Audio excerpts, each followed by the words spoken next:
काहे तू दहेज चीज मांगे ला बेकार में, काहे अपन मन भटकौले बड़ा कार में, कौन खुशी मिले नहीं दीदिया के प्यार में। 2 कट्ठा जमीन दा अपना बहिंदा, नवमा कोखिया में रखलू सहेज के, दिहलू जन्मवा माई सारा सुख तेज के।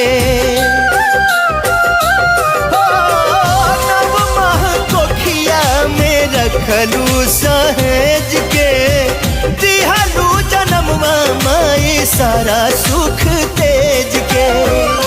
कैसे गिनाई तो हर प्यार तुझे करता हूँ देख मेरी आंखों में, तेरे बिना नींद नहीं आती है रातों में।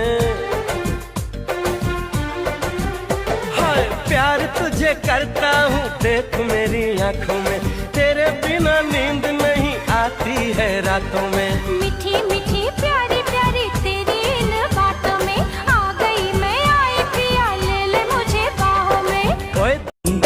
मेरा दिल कहता है जानम तुमसे अच्छा कौन है। देखो हमसे नाता तोड़ कभी ना लेना, चांद के पार ले जाकर छोड़ कभी ना देना। आपका कभी दिल टूटा है लड़के के मामले में?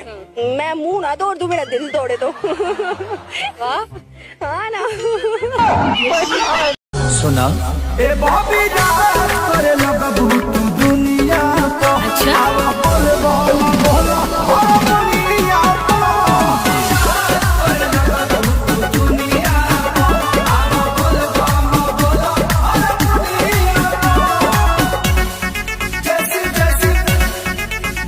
ते दिल की जुबान पर आने लगी, जिंदगी तुझको पाके मुस्कुराने लगी। तेरी चाहत ने मारा हारा, मैं दिल से हारा ओ साथिया। मैंने तेरा नाम लिया, मैंने तुझको याद किया, मैंने तेरा नाम लिया। आज तो एकदम जहर लागत तारू हो। आवा चाट के मर जा।